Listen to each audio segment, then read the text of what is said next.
Australia will recognise the right of the Palestinian people to a state of their own, predicated on the commitments Australia has received from the Palestinian Authority. We will work with the international community to make this right a reality. That at the 80th session of the United Nations General Assembly in September, Australia will recognise the State of Palestine.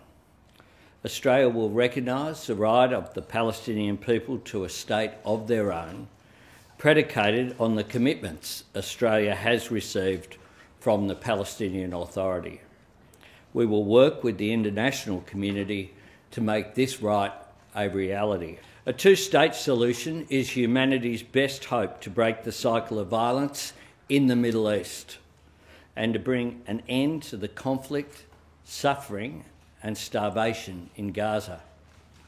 The international community's vision for a just and lasting peace in the Middle East always encompassed two states, living side by side with internationally recognised borders.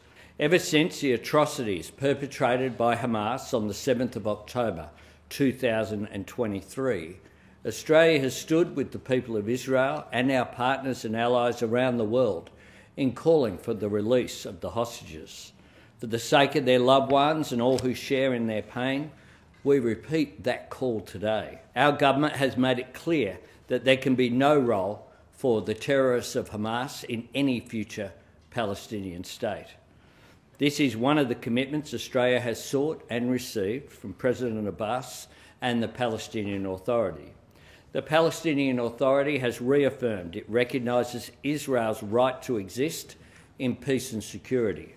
It has committed to demilitarise and to hold general elections. This is an opportunity to deliver self-determination for the people of Palestine in a way that isolates Hamas, disarms it and drives it out of the region once and for all.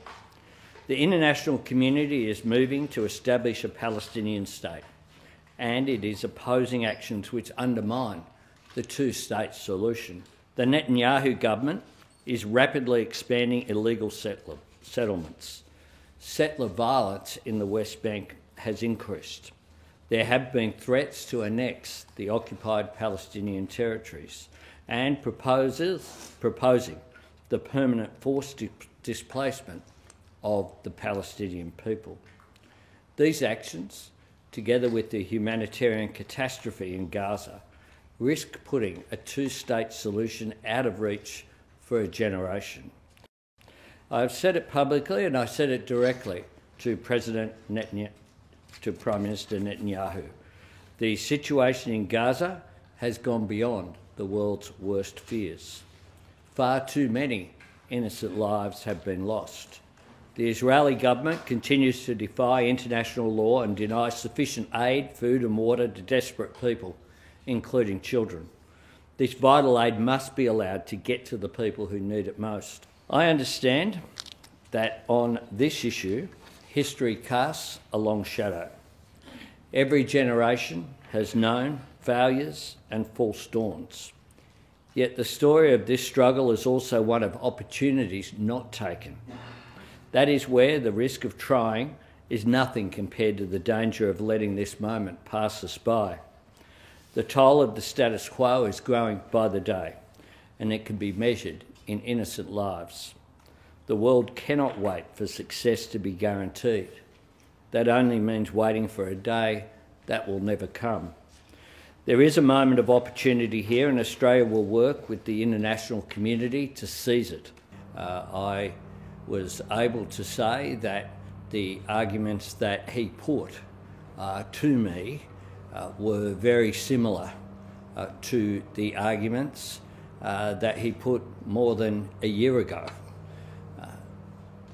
It seems to me very clearly, and I put the argument to him, that we need a political solution, not a military one, because a military response alone has seen the devastation in Gaza, and that has contributed to the massive concern that we see from the international community not just from leaders, but from community members at the catastrophe that we are witnessing in Gaza.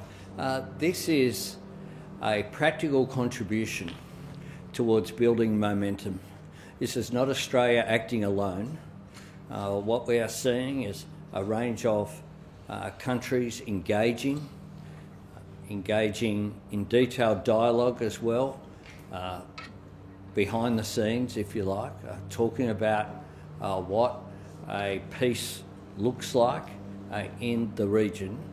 And it's something that had an impact on the world. This conflict, which has gone on for such a long period of time, I think Australians want to see an end to it. And an end to it can only be secured when both Israelis and Palestinians can live in peace and